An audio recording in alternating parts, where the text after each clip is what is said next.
another minute to give everyone a chance to log in. I know that there was a few minor issues, so I'm just going to give it till 7:04, and then we'll go ahead and kick things off.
Okay, good evening, everyone. Thank you all for joining us for our first ever webinar.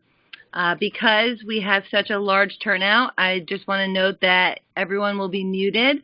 We strongly encourage you all to submit your questions through the chat portal. There's a little bubble at the top of the webinar where you can go ahead and submit some questions and comments through the chat feature. I would also note to submit your questions to Anonymous, and we will go through them and we'll be able to address your questions thoughtfully. My name is Dara Servis. I'm the co-founder and executive director of the New Jersey Cannabis Industry Association. I will be presenting today with Hugh O'Beirne, who is our president.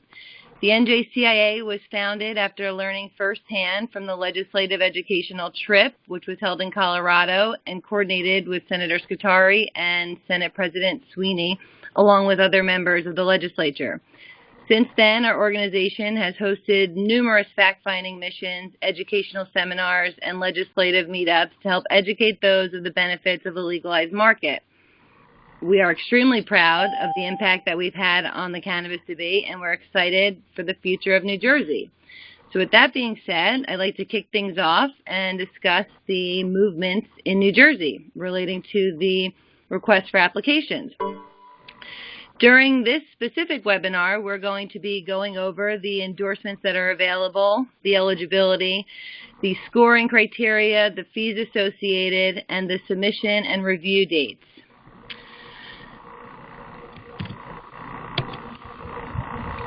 We will also have some time at the end for a question and answer, which is why I strongly encourage you to submit questions that you have or some points of clarity that you'd like to see addressed. So I'm going to go into a little more detail regarding the permits that are being offered. The Department of Health is seeking up to 4 vertically integrated permits, 1 vertically integrated permit in each region, and then 1 to be assessed at large based off of patient density and population. They will also be seeking 5 cultivation endorsements and up to 15 dispensary endorsements. Each vertically integrated permit will include 3 endorsements, a cultivation endorsement, a manufacturing endorsement, and a dispensing endorsement. Just to point out, there will be no separation of the manufacturing and processing endorsement. The only way you will be awarded a manufacturing license will be if you apply for a vertically integrated license. Of the endorsements that are issued, the department again will seek up to 1 vertically integrated permit to be given at large and to be determined at the time based off of the overall score and patient need. I'm going to turn over to our president, Hugh O'Beirne, to discuss other opportunities and the canopy for these endorsements. Hi, everyone. So with regard to cultivation, whether it be in connection with a vertically integrated permit or with respect to the 5 cultivation permits, the department has determined that it's going to utilize canopy tiers, which essentially are limitations on the amount of plants under light. So if the 5 cultivation permits, canopy tiers, there's going to be one for about 5,000 square feet, up to 5,000, one from 5,001, I'm sorry, 2 for 5,001 to 20,000, and 2 from 20,001 to 30,000 square feet. So that means in your cultivation facility, the amount of your mothers, your clones, your veg, your flower, plants in growth under light is essentially what I think they're getting at by the language. Now, the definition of canopy relies on a broader language, but you can tell by the exclusions from canopy, definition of canopy, which indicates portions of a facility that are utilized in cultivation, but that don't have live plants in them are excluded. So fear not, about 20% of a cultivation facility could be taken up by rooms dedicated to drying, curing, packaging, harvesting, trimming, etc. Those aren't included in canopy. Canopy is plants under light. So these are the cultivation tiers for the 5 cultivators. There's going to be 1 for 5,000, 2 for up to 20,000, and 2 for up to 30,000. And the vertically integrated applicants may choose any of the canopy tiers, but it would be maxed out at 30,000. Canopy tiering is a method for trying to maximize the number of participants without causing oversupply because of the ability to project canopy needs based on patient growth and consumption preferences. And so that's what's going on with this tiering size. What's not said, I think, and what's important to note is I don't believe the intention is going to be that these tiers, and my hope is that these tiers are not permanent tiers, but rather there will be an occasion and there will be some regulation or rule that will come out that will, a mechanism by which tiering, an entity will be able to grow outside of their tier. And in other jurisdictions, we see that based upon past year harvest sales percentages. For instance, if you sell 90% of a year's harvest, you are eligible to obtain more square footage. But that is TBD, but it's out there. So that's canopy tiering. And we'll go to the next slide, which is eligibility. Okay, so eligibility, the eligibility sections covers a few things. The first is the way the amount of applications and how applications are going to be permitted to be submitted in ratios according to the region. And then secondly, the eligibility with respect to the constitution of the management ownership structure of any particular entity. So let's clear away a little groundwork. Applicants can be either nonprofit or for-profit. I don't know if we're ever going to see any nonprofit applications again, applicants again, but it's permissible, so they state it. Secondly, it's important to note that the current ATC permit holders, including the ones that were awarded in December, so the 12 that are currently in the state, may not participate in this RFA, and they may not participate in this RFA either directly or through a contractual relationship with a third party. So that's off the table. So then what are we looking at? Okay, so there are 3 permit types and there are 3 regions. Everyone is allowed to apply for up to 3 endorsements, noting, of course, that the vertically integrated permit contains all 3 endorsements. And there are only 2 other endorsements. As Dara said, there's no manufacturer endorsement. So, and at the end of the day, you can only win 1 permit. So what does this mean? Well, if you are going to submit for a vertically integrated permit, you are going to submit in a single region, and it is only with a vertically integrated permit application that you can submit for multiple endorsements in a single region. So, and as a result, because all 3 endorsements are contained in the vertical permit, you may only apply for a vertical permit in a single region. Unlike the last RFA, where you were able to submit in each region, even though you're only eligible to win in 1 region. Here, you're eligible to submit a vertically integrated permit in a particular region, and you're only eligible in only 1 region, and you're only eligible to win in the region, in that single region that you're eligible to submit in. If you're applying for cultivation or dispensing, it's a little bit more complex. First, you can apply for, you have 3 bites at the apple. But those 3 bites of the apple can't have, unlike a vertically integrated permit, they have to happen in each application has to occur in a separate region. So you could submit for 3 dispensaries, 1 in each of the regions. Of course, you could just do 1 or you could do 2. And if you choose to do a cultivation, you can only apply for a single cultivation endorsement. So that application, a cultivation application, if you're just doing cultivation alone, you just would apply for a single cultivation application in a single region. But you could also apply for a dispensing application or 2. At the end of the day, though, no one is going to win more than 1 permit. Raises a very interesting question, which is if you've submitted in the North, Central, and South for a dispensary, and you win all 3, which one do you get? There's no preference stated here that you can indicate a preference, and that becomes even more complicated in the event that you've submitted for cultivation and a dispensing. If you score at the top of cultivation in the Central and dispensing in the North, that's great. Who's going to determine which one you get? I don't see them asking you for your preference. That's a pretty interesting complication. We'll see how that works out. So those are the ways that we can make our application. Again, vertically integrated permit, 3 endorsements, 1 region.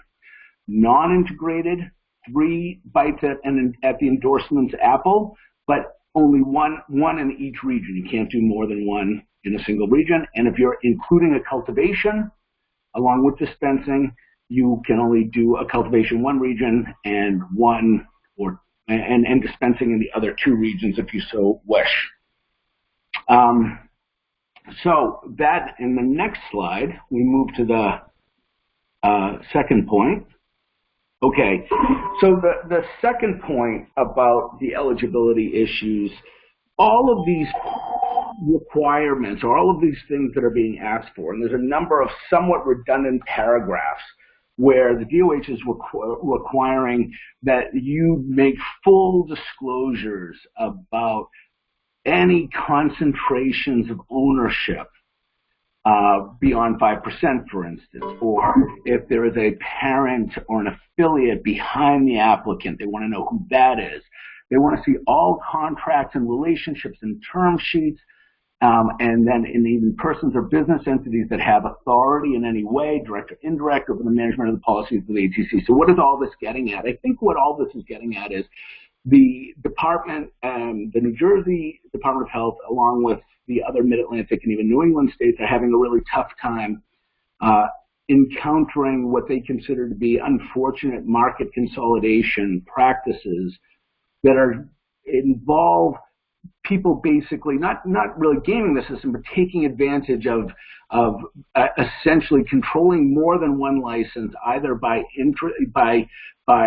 contractual relationships or various equity relationships, ownership structures, etc. And what the department really wants to know is is there a man behind the curtain? Is the applicant?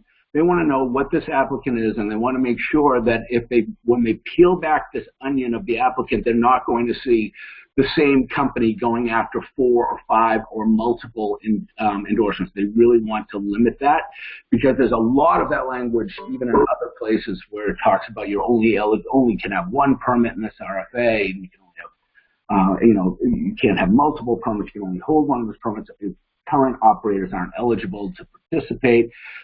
This language, all of this redundant language, is really about saying we want to know exactly who is applying, where, what for, and who they really are, so that the department doesn't wake up and say, my gosh, we've just consolidated a significant portion of our market because we didn't recognize that there is a way to do this through master services agreements, for instance. So that's what that language is.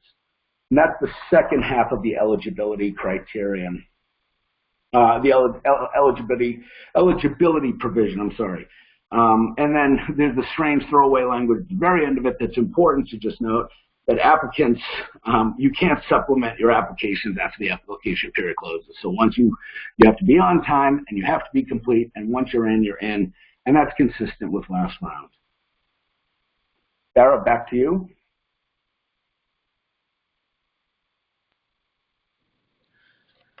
Okay, so now we move on to the application process itself. So this is where sorry, Dara, there were a couple of questions that maybe I should answer. Okay, we could answer them now, or we could save them for the end, but I think let's go ahead and answer the 2 about the canopy size. Okay, there's a question here. Does the 30,000 square foot refer to the canopy size of the flowering room or the entire grow, including all stages of life? I think that it translates to living plants under light. Mothers, clones, veg, flower. It doesn't include post-harvest space. That's the way that I would say that. So if you have this is sort of crass, but say you have a 50,000 square foot facility, and you have a 30,000 square foot permit, that 30,000 square feet of the facility can have plants under light, and the rest of it is not counted. So the other 20,000 square feet can be used for other things. When we get to that, then there's a question about okay, what about vertical structures, right? So if I'm tiered up, if I have multi-layer racks, does that count? And I believe that they would consider this to be the case. The idea isn't we're going to limit the size of the cultivation space, but we're going to actually limit the size of the canopy. So if you have 2 tiers of plants under light, right, you would have those tiers would double the square footage. So if you had 30,000 square feet in sea of green, but you had 30,000 square feet in 2 tiers, that 60,000 square feet, that would equal 60,000 square feet of canopy and not 30,000 square feet of canopy. So I believe that's the case. I hope that's helpful. But it's worth, we should submit this to make sure that this is clarified by the DOH, that when they're talking about canopy, they're talking about a plant under light, and that square footage is related to the plants under light, not multiples tiers of which. So it's not floor plan or floor plate.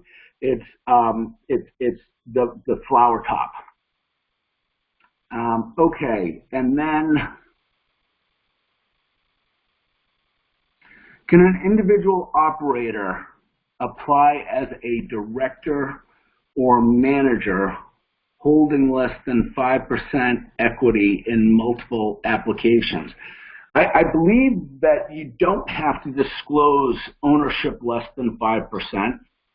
And I believe that the idea is that if you are a less than 5% owner of multiple facilities, that you're not you're not really in danger of exercising control and hence consolidating the market. So I think that being an owner of less than 5% would not disqualify you if you were in multiple permits, but at less than 5%. I don't think it comes up. As you can see in the eligibility requirements, they really want to know who's over 5%, et cetera, unless there, and this is the thing that might be, we need to be really careful about, and be real careful with your lawyers on this, because there are questions that could trip that with respect to maybe certain types of contractual arrangements or real estate arrangements.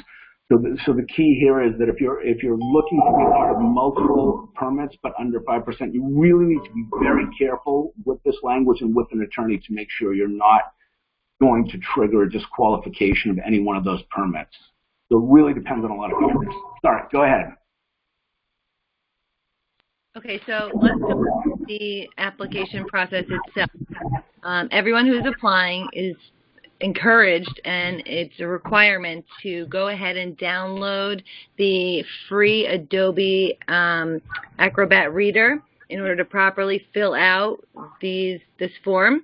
There's a button to allow for the upload of attached documents, such as the proof of ownership, lease for the proposed site. If you would like to submit it pen and paper, you are also welcome to do that, although it's highly encouraged to submit electronically. If submitting electronically, you are instructed to fill out each of the appropriate data on the form and attach all the relevant documents as required and submit them through the attach button. These attachments include but aren't limited to the documents of the articles of incorporation, your charter, your bylaws, other governing documents, documentation from the government and or federal state recognizing the established entity, and also documents that maintain your status, your EIN, basically everything that verifies that you've incorporated this as a legitimate business. Next slide. Part B is the personal history disclosure. I know there was a little bit of confusion because the instructions when first released went into the detailed criterion for Part B. They've simply made this just a fillable PDF for each separate license endorsement that you'd be applying for. They've got clear marked headings and subheadings which note the criteria and measure what each is responsible for.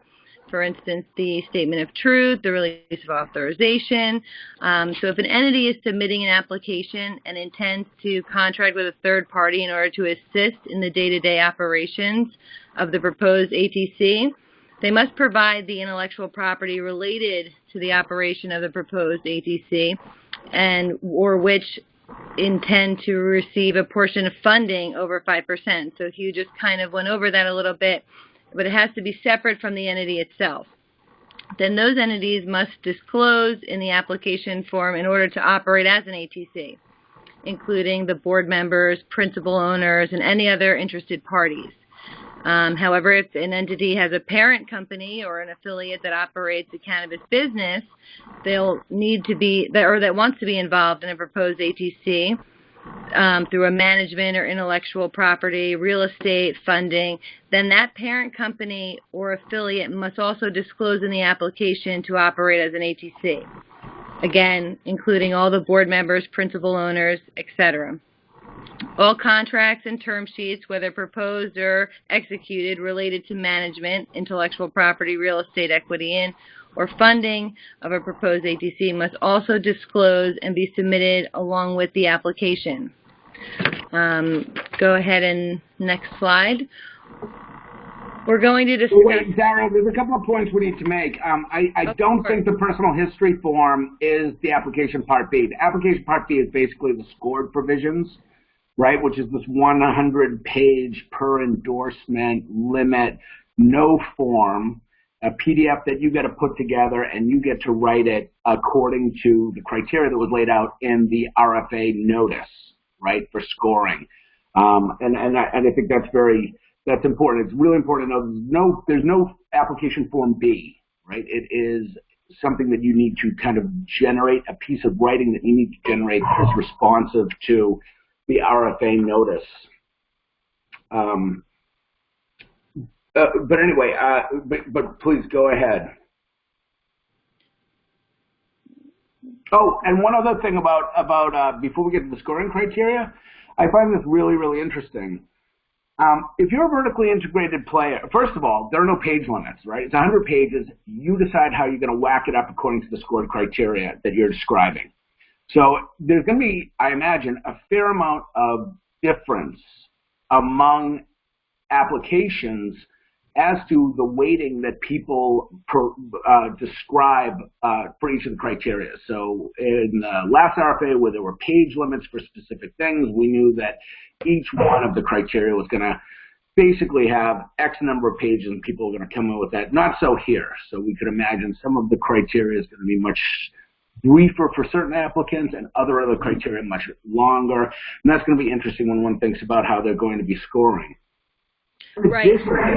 Just to clarify, on the DOH's website, when you go to download these materials, it does say that Part B is the personal history disclosure form. However, it's a misrepresentation of what is actually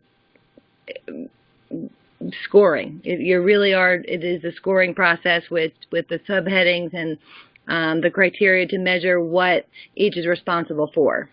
Right. Are we good to move on to the scoring criteria? Before we get to the scoring criteria, we should also note that there's going to be a lot of redundancy in this, and that'll come up more clearly for the vertically integrated players. There's a 100-page total for the Part Bs, but for the vertically integrated, you have to provide a Part B for each one of the endorsements, which is essentially the actual endorsement-specific language is going to be dealt with in Criteria 6. So if you're non-vertically integrated, everyone, including vertically integrated, non-vertically integrated, is going to be looking at a PDF document that they're going to generate, and they're going to determine how much description they're going to afford to each one of the criteria and measures. If you're a vertically integrated operator, then you're going to have to do this 3 times, the whole Part B, so that you can capture each one of the criteria. Each one of the criteria is 6. So you have to do 1 for dispensing, 1 for manufacturing, and 1 for cultivation, but it has to be all of Part B. So I think we're going to be submitting 100 pages, 3 Part Bs, 300 pages, but most of it's going to be pretty redundant. And that's weird. It just is what it is, but I can't see how you would get around that, because it's 3 full Part Bs for each endorsement, even though the endorsement-specific language is probably maybe at the most 20 to 30 pages of each one of those 100 pages that you're submitting, and then you're going to be saying the same thing over and over again, and it's the first 5 measures, for the most part. Go ahead, Dara. Right, which is why it's so important to make sure that you limit the file size as you're uploading it as best as you can. You want to be able to fit as much information as possible so you don't exceed the page limitations. So discussing the following scoring criteria. Criterion 1 is the ability to meet the overall health needs of the qualified patient. This is a total of 30 points broken down into 3 measures. So measure 1 is the security plan. You're going to need to be able to provide detailed information about the safety and security, including staffing, a site plan, detailed description of the proposed security and safety measures, which demonstrates the compliance which are outlined within the law. The second measure is the environmental impact plan. These are your green initiatives. This is where you're going to be explaining how the proposed ATC would minimize negative environmental impacts. That's the electric grid. How are you going to minimize your the harmful effects onto the environment? Third measure is quality control and quality assurance. The applicant shall provide a quality control and quality assurance plan which illustrates how They're going to maintain a verified product quality and protect the overall health and well-being of these qualified patients. Overall, together, this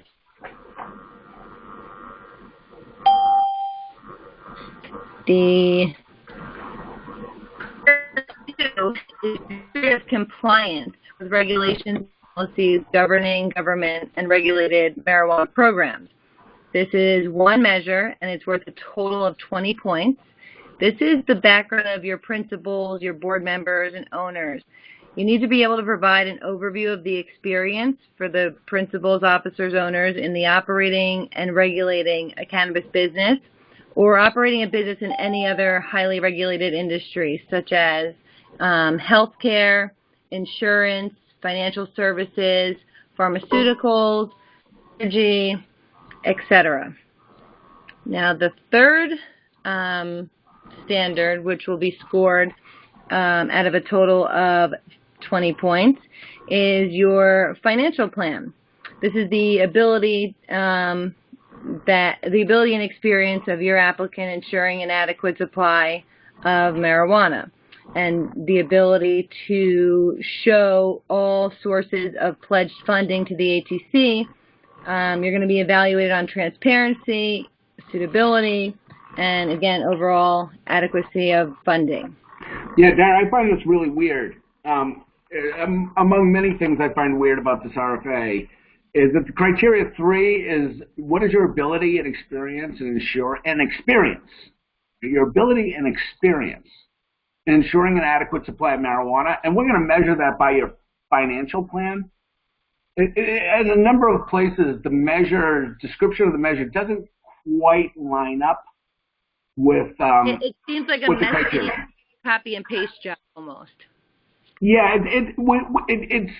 it's frustrating because what one would expect about how you would present your ability and your experience in ensuring an adequate supply of marijuana is probably more than the money in the bank or the way that you plan to have the money in the bank. But that's it. There's one measure for criterion 3, and it's basically financing plan. They could have saved us some time and said criterion 3, financing plan. But anyway, just one of the many sort of new, curious points. Well, it's about a little weirder. So criterion 4 are your ties to the local community. So this is your community support and participation.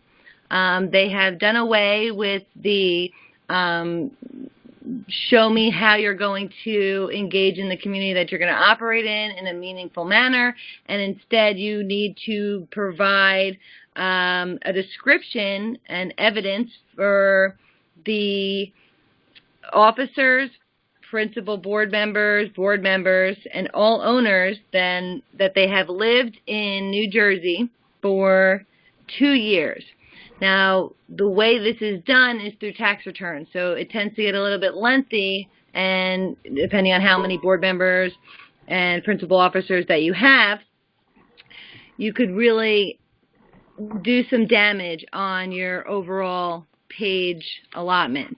But this should be done through tax returns on all of your individuals associated with your ATC. I think on this point, too, we should just remember, like, it's always scary when they talk about don't be superfluous, right? Like, superfluous things won't be scored, or they could even harm you.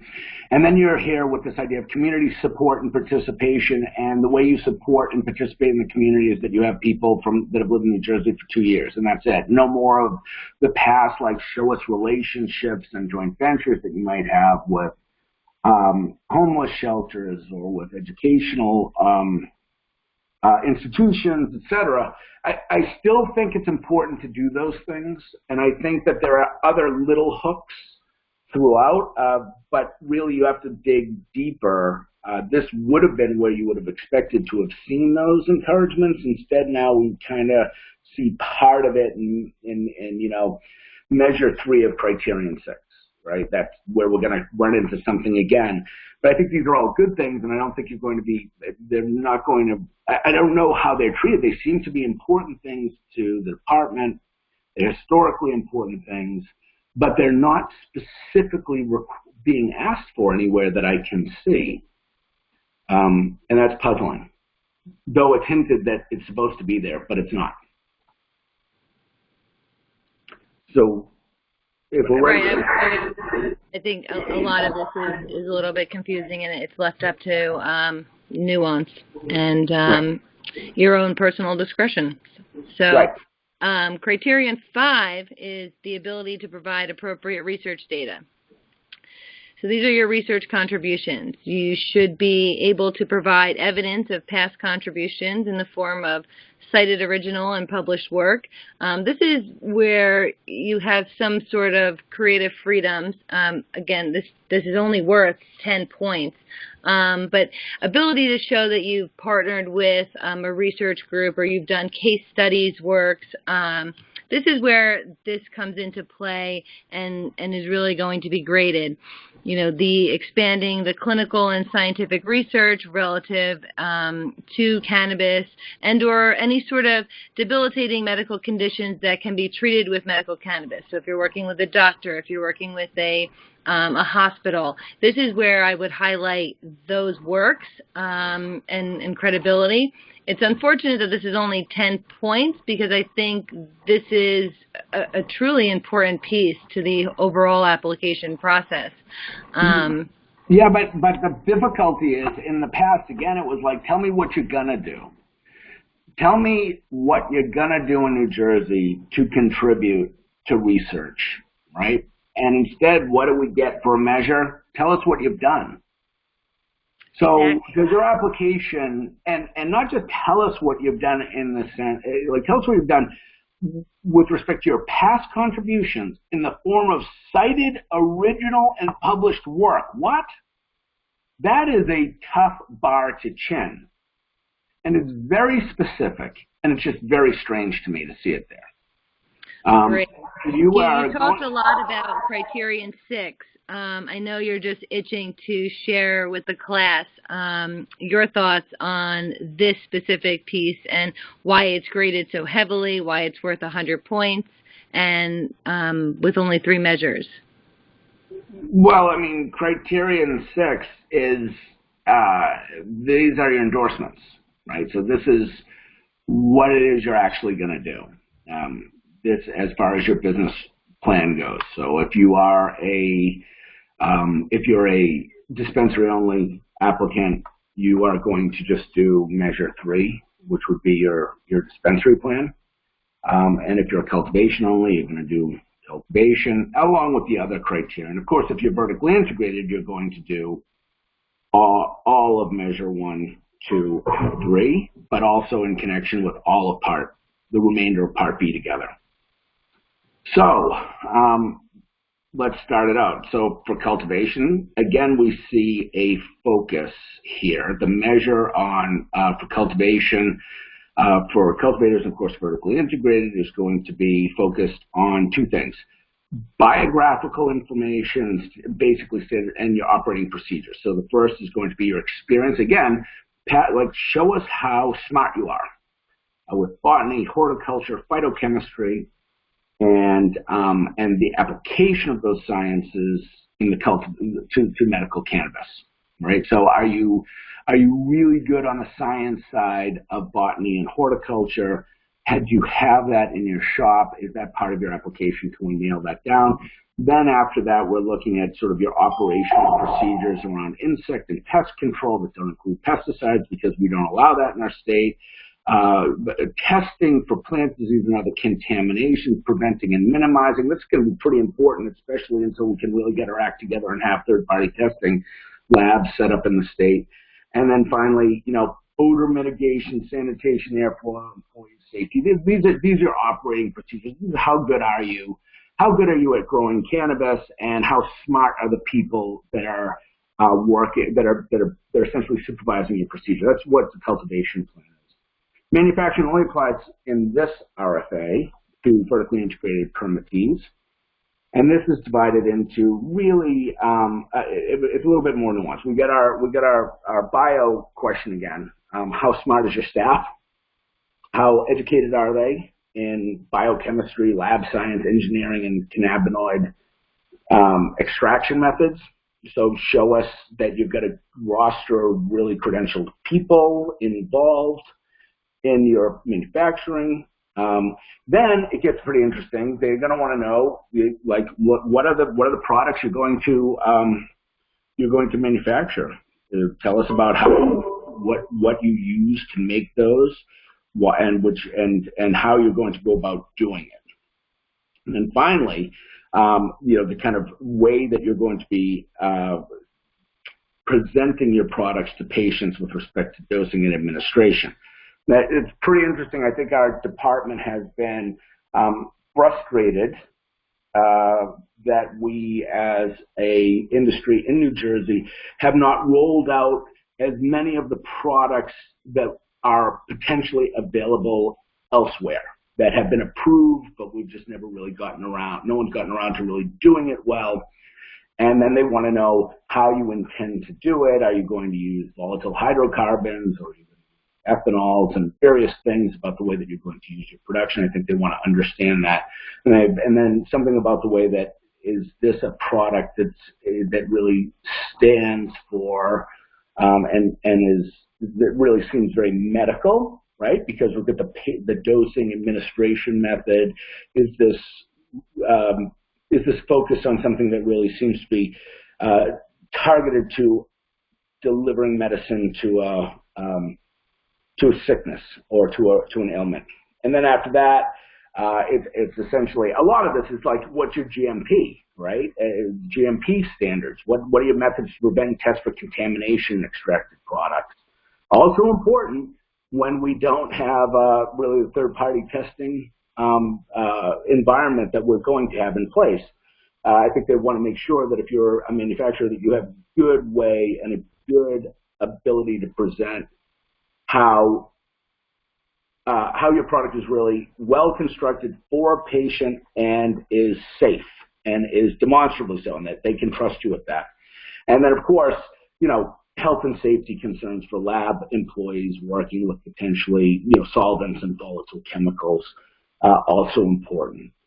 And then finally, the last measure for dispensers or for vertically integrated plans, permittees, is going to focus a lot on the patient experience.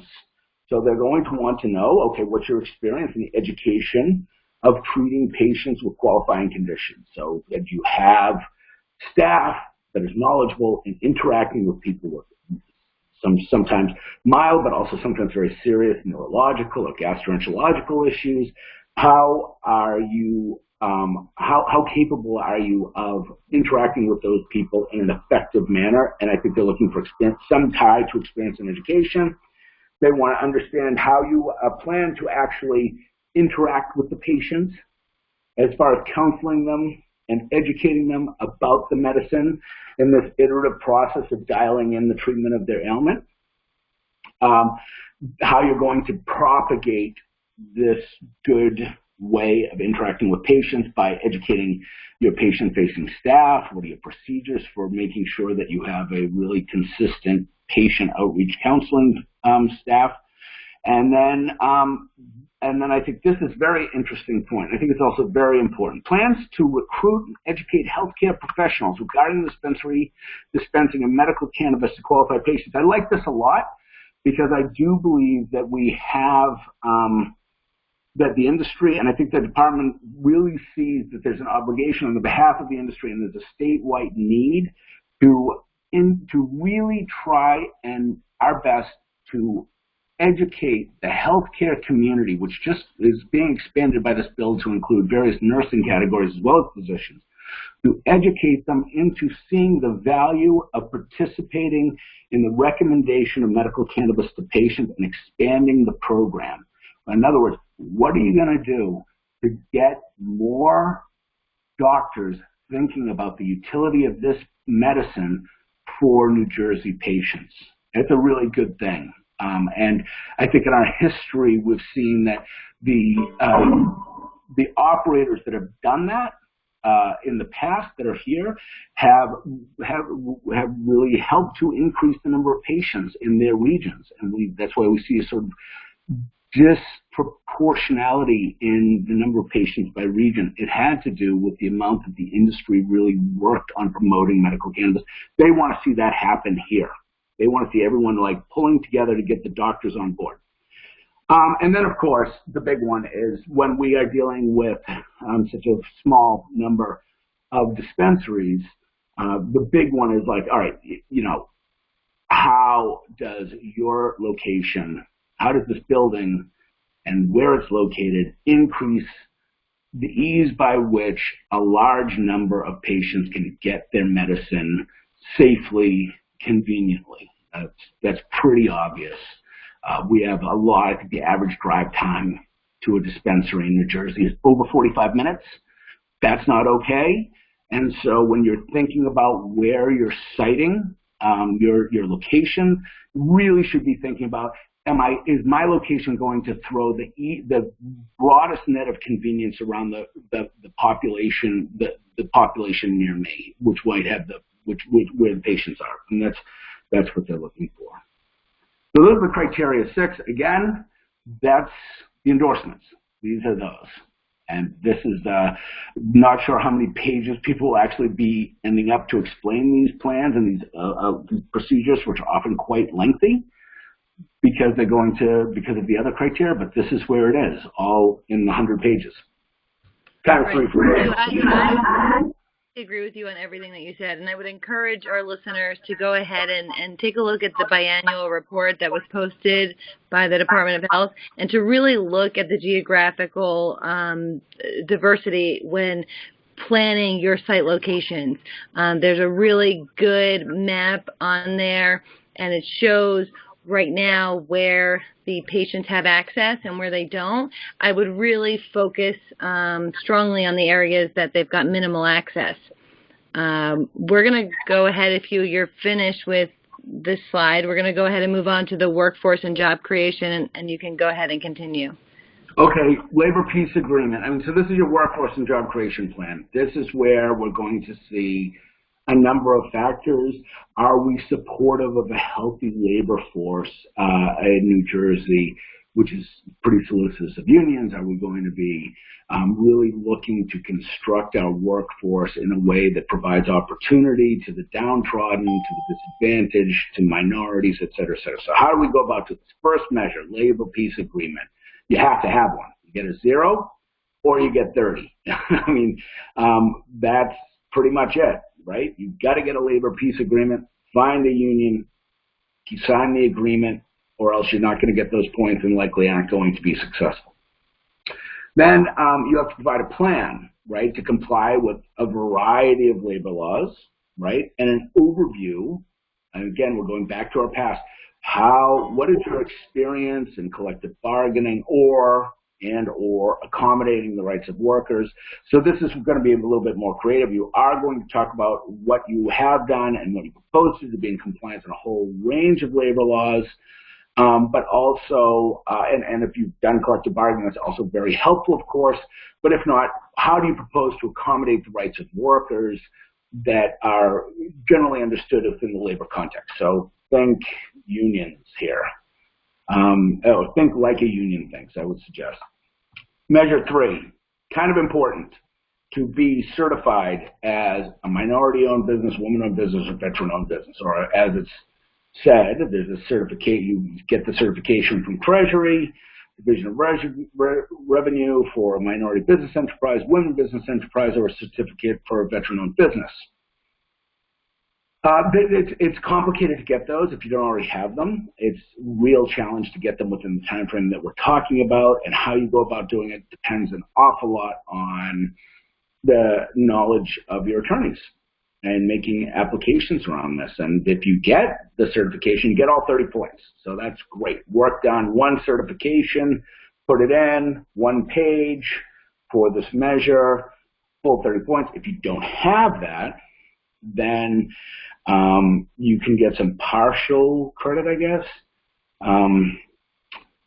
And of course, related entities could help have one of these criteria in another state or something, I guess it would be helpful for that. But beyond that, you need to have a plan, right? So you gotta provide evidence of meeting the criteria in the future. If you can really describe how you're going to get there, then you can get partial credit, of course, based on, so who knows? It's how persuasive you are in saying, I'm going to get this done, and here's how. That's important. Here are the actual demonstrable. It would be helpful if there were demonstrable steps that you could show. And finally, something where the most creativity comes into all this is the workforce and job creation plan.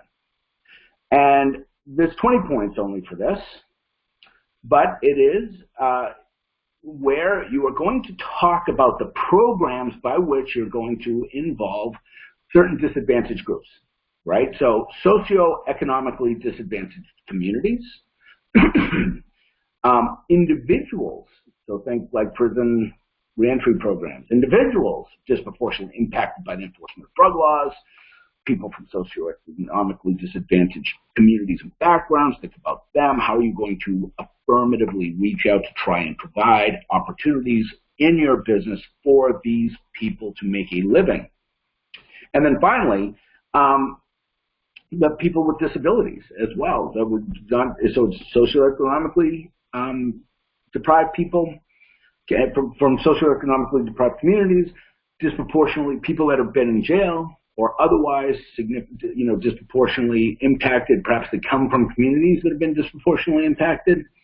And then finally, people with actual disabilities. Are you trying to accommodate people, disabled workers as well? This plan provides some creativity. There are a lot of ways to think about this, a lot of ways that relationships with charitable foundations or charitable enterprises that are trying to provide solves and solutions for these exact vulnerable community types, these vulnerable people.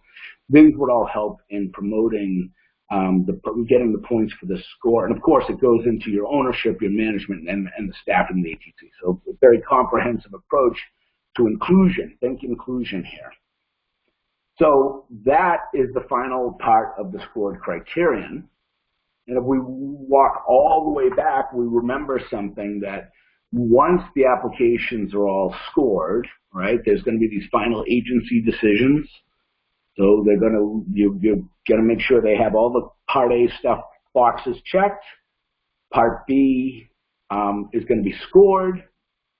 There's going to be factors that go into the final decisions, obviously involve the scoring, the location of where you're going. They have an idea of where the need is by region, by county.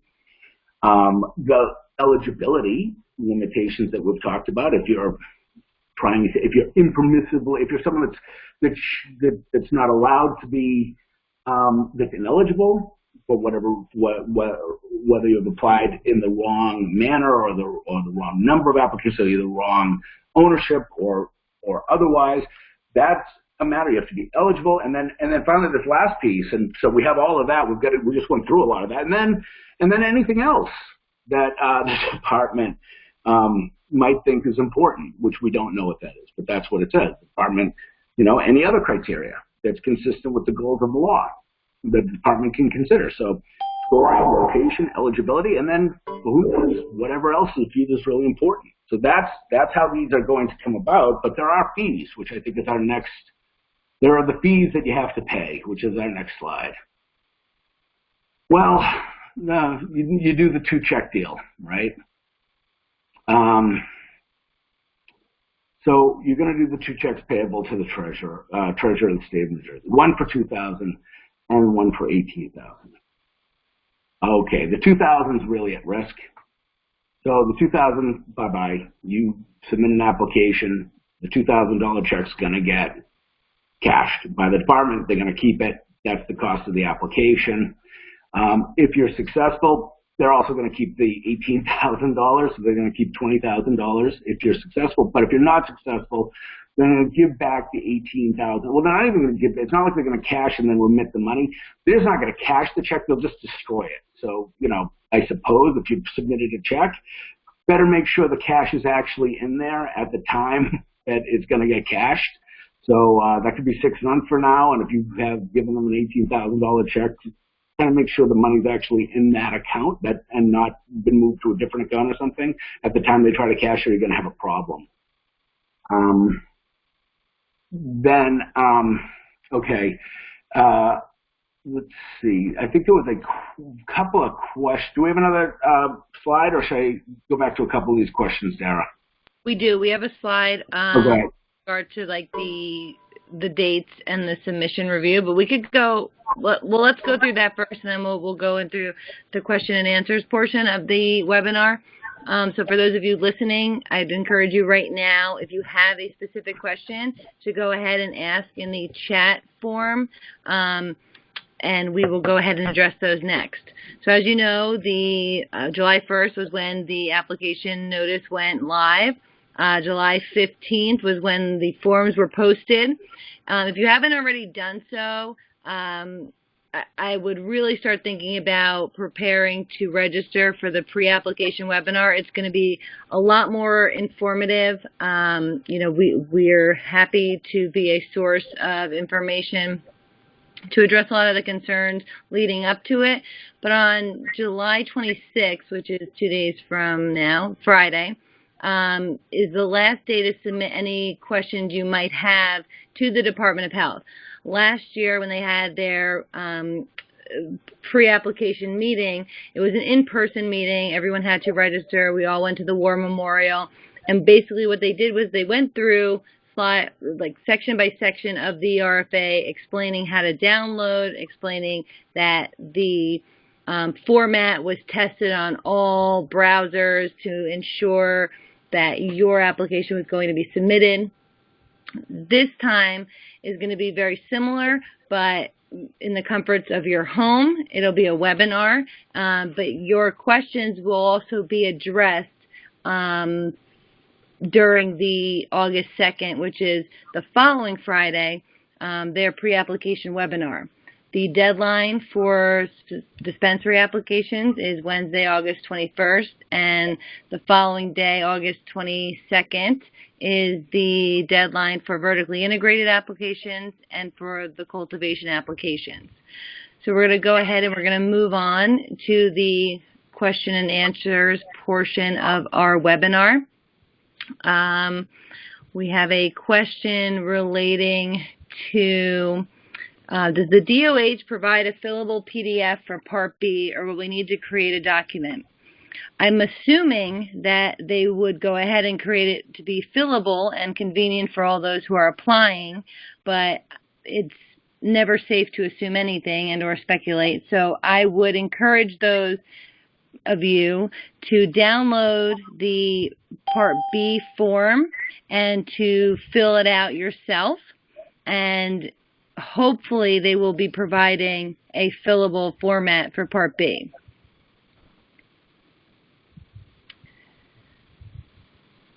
Hugh, did you receive any questions? Personally, do you want me to just ask? No, I think we should do that. I think that, look, there is no form for Part B. There's not going to be a form, right? You got to write that, right? So if you look on the website, it says permit application Part B shall be a single PDF file for each endorsement. 100 pages, right? Created by the applicant, where you clearly mark the headings and subheadings which note the criteria and measure to which each response applies. There is no form for Part B. There's not going to be any form for Part B. The forms are all Part A, right? And that's DMM. Created on your own and then submit it on your own through their portal. Yeah, now there's a permit, there's the personal, sorry, so there is this thing that says permit application Part B personal history disclosure. Right, so there's a personal history disclosure form, right, which is there, and that's great. And then there's the Part B stuff that you just have to create. I don't know why they use Part B in two different ways on their website, right? So there is no form for Part B, but the permit application Part B is fillable. It's two different things, though.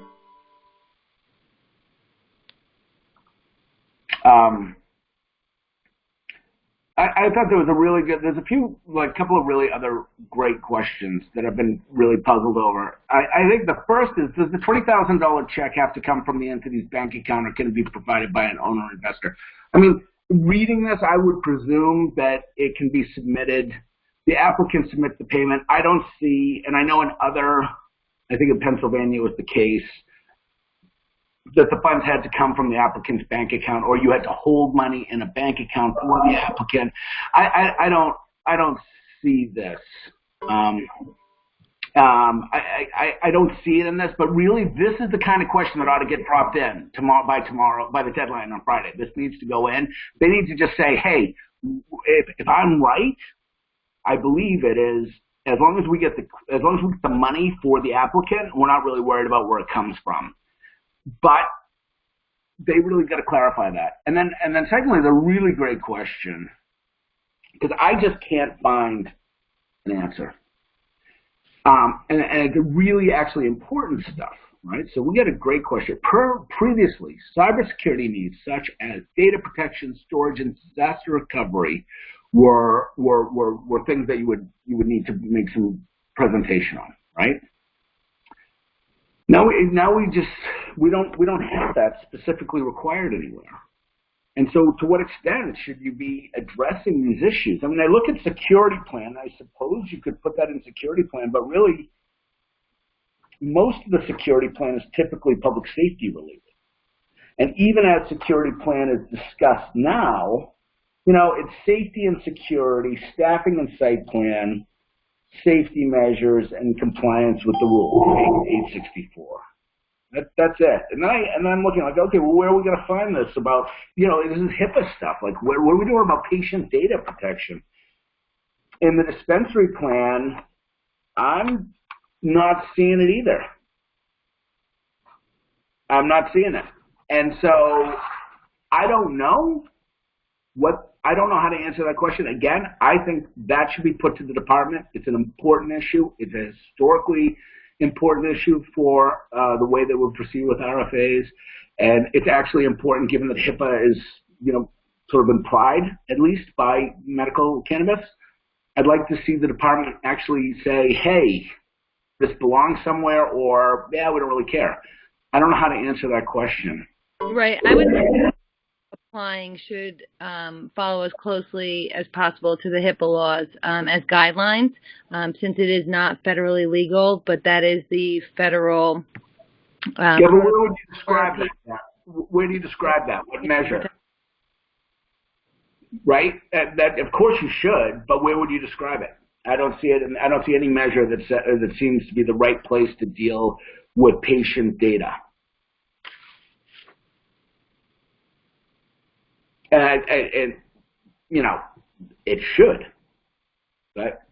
Because that is true. We should. I think it's going to fall under criterion 1, measure 3, the quality and assurance, the plan to control the quality assurance plan for the proposed ATC regarding the health and well-being of qualified patients. Wow. Okay, I mean, it's very weird. It really is. I would like that's probably, Dara, you probably found the closest thing. I just could not, for the life of me, read that and think cybersecurity.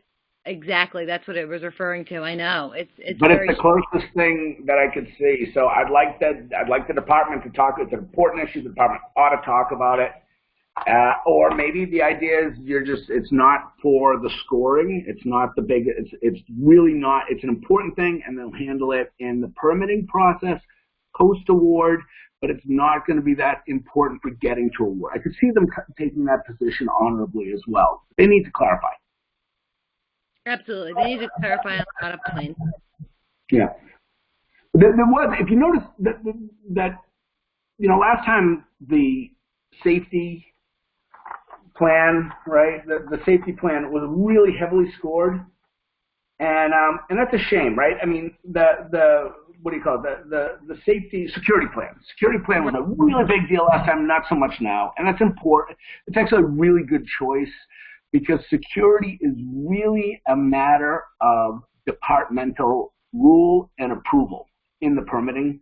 So it's not like you're not going to have a security plan, any security, and they're going to let you open your doors.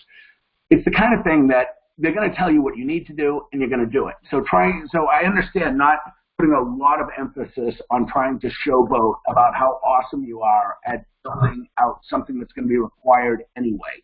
So we're trying to assess your capability to operate.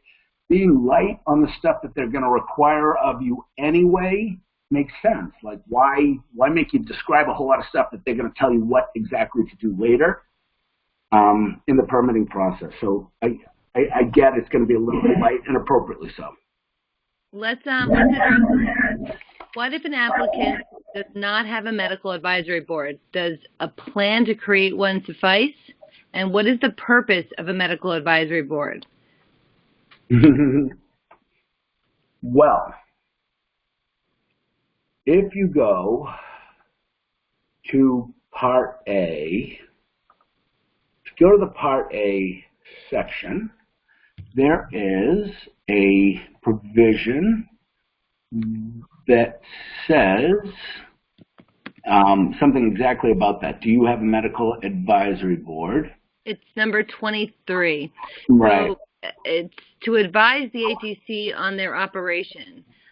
This question is very broad. What are the aspects of the business operation, and how can they advise on it? Well, take a look at the rules, right? So all of this is conditioned by reference to the regulations. So go back on the department's website and take a look at the final regs, the proposed regs, because the final regs are only part. It's very odd. We don't have one set of final regs, so you have to look at the final regs, the proposed regs, and the old regs to address why they have medical advisory boards. It's archaic, and it's a view that the medical advisory board is going to make you a really good medical player, and it's going to be made up of, and this is back when there were non-for-profit. The non-profit world was more the way that cannabis went, so there was going to be a board to help the operator be the best medical participant it could be by having recourse to these guys. It's archaic, and it's something that, however, most people have. Unfortunately, I think there's some residency requirements for the medical board. Well, do you feel that the requirement that an applicant must have a medical advisory board? I would assume so, because it's number 23 on Part A. But is a plan to create one, is that sufficient? Do you think that the department will accept that as, okay, they are working on developing? Yeah, that's exactly it. So if you don't have one, you put a PDF document discussing what you're going to do. By the way, the medical advisory board, if you can find people that fill the criteria for the medical advisory board that have done cited published research, which is, again, just such a strange measure, but that fit that measure for whatever it was, 5, the research measure, if you can, that's a great place to be able to demonstrate that you have past experience through your medical advisory board with research in either medical cannabis or one of the underlying qualifying conditions. So, you know, that's a good thing to do too. But it's an odd history. It's a bit archaic.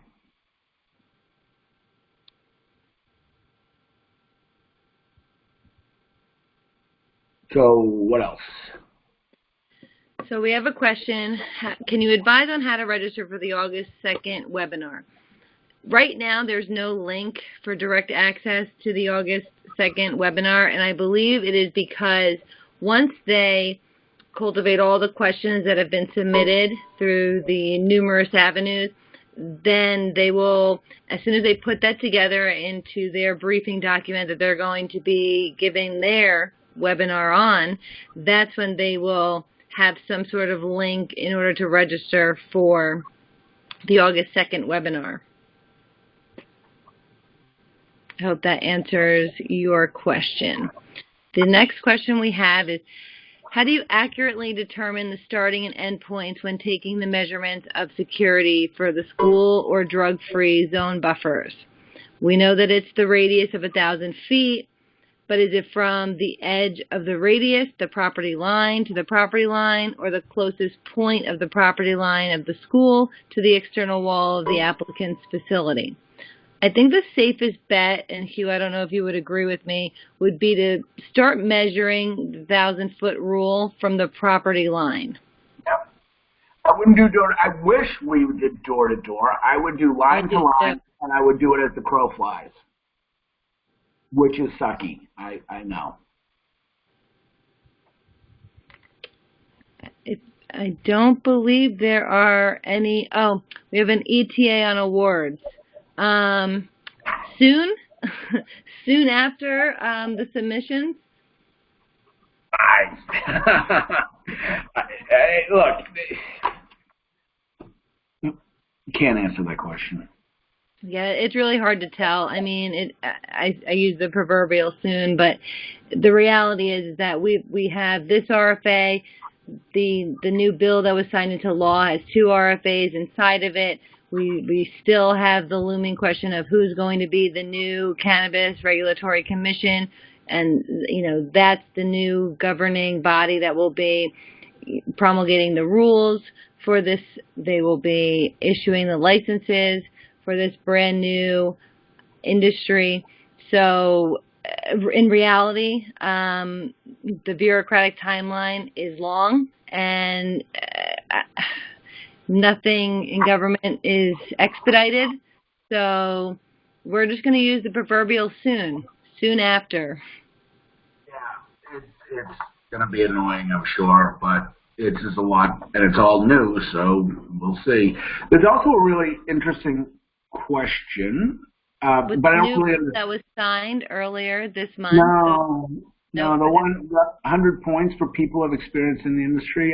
It wasn't a full question, but it is kind of interesting. But I was looking at that, so if someone who wrote about that, they're relying on out-of-state experience, and I feel all roads lead back to New Jersey. I mean, I don't know about you, but I can't leave New Jersey and go to another state and/or country without running into at least one person who's from New Jersey.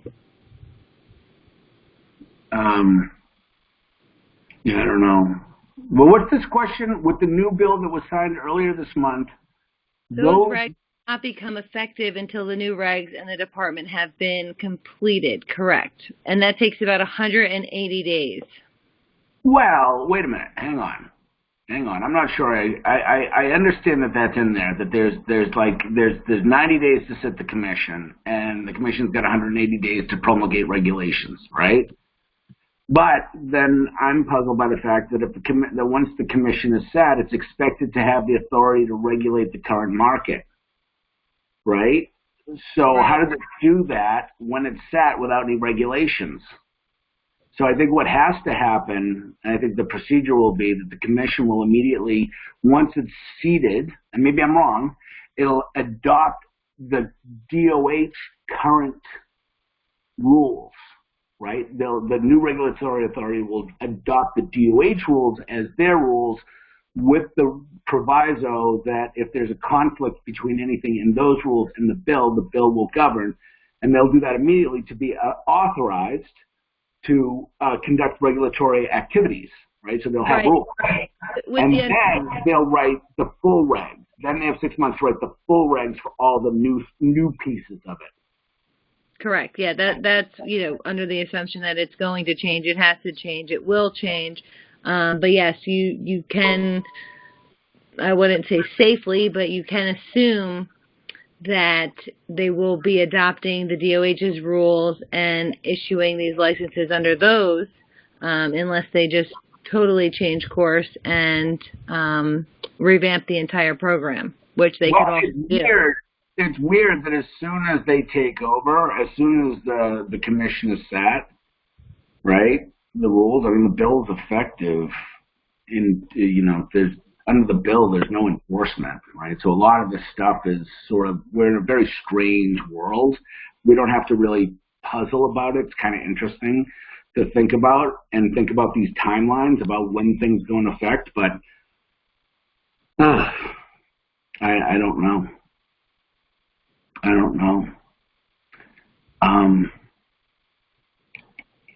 You know, stay tuned on the interplay between the DOH and the transition to the commission and the activities that the commission is expected to do according to certain timelines. It's going to be really interesting to see how those needles all get threaded, is all I can say. You really dial in and take a look at it and try to do the math, and it's very perplexing. So is there another question, Dara? Are medical groups allowed to apply under their group name? I don't see why they wouldn't be. You know, you assume the risks that once you apply, you're going to be associated with this new entity. So as long as the medical groups are okay with the business they're engaging in, I don't see why they wouldn't be allowed to apply under their group name.